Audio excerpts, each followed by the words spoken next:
TorahCafe.com. A lobster is one of God's creations. And the Baal Shem Tov, the founder of the Hasidic movement, taught us that a Jew must learn a lesson from everything in God's world.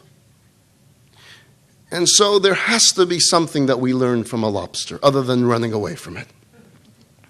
A lobster is an animal that has a soft body and a hard shell. So how does a lobster grow? The shell is rigid. It's like a piece of rock. It can't expand. What happens? As the lobster grows, it begins to feel confined. It feels imprisoned. It feels tight by the tightness of the shell. And so when it feels that way, it retreats somewhere. It goes to an underwater shelter. And there it knows instinctively how to shed its shell. It releases it.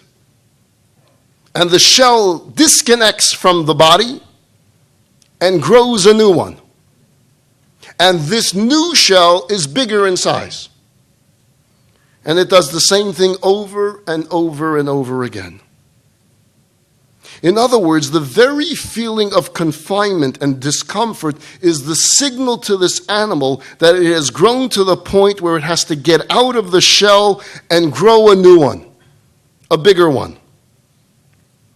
So too with a human being.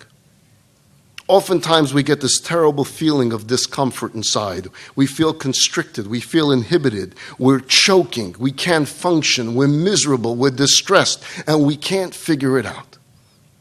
And so in today's society, we're inundated with psychological concepts and ideas, and immediately the doctor will put some type of label on it. You're suffering through anxiety, you're suffering through depression, it's manic, it's bipolar, it's schizophrenic, and we immediately assume that our condition must be pathological or deeply psychological, and so we go to a psychiatrist for a diagnosis, for analysis, for therapy, for medication. And don't get me wrong, there are certainly situations where conditions are pathological, and such treatments are vital and are essential and must be pursued just like any other health crisis.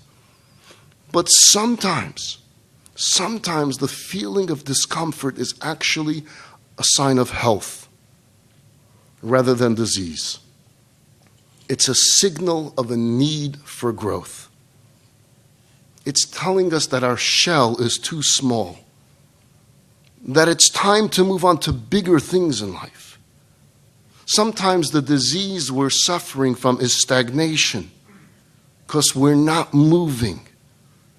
And our soul doesn't like the lack of growth. It wants growth. It doesn't want the same thing every day. It knows our potential. And that's why we're feeling this emotional claustrophobia.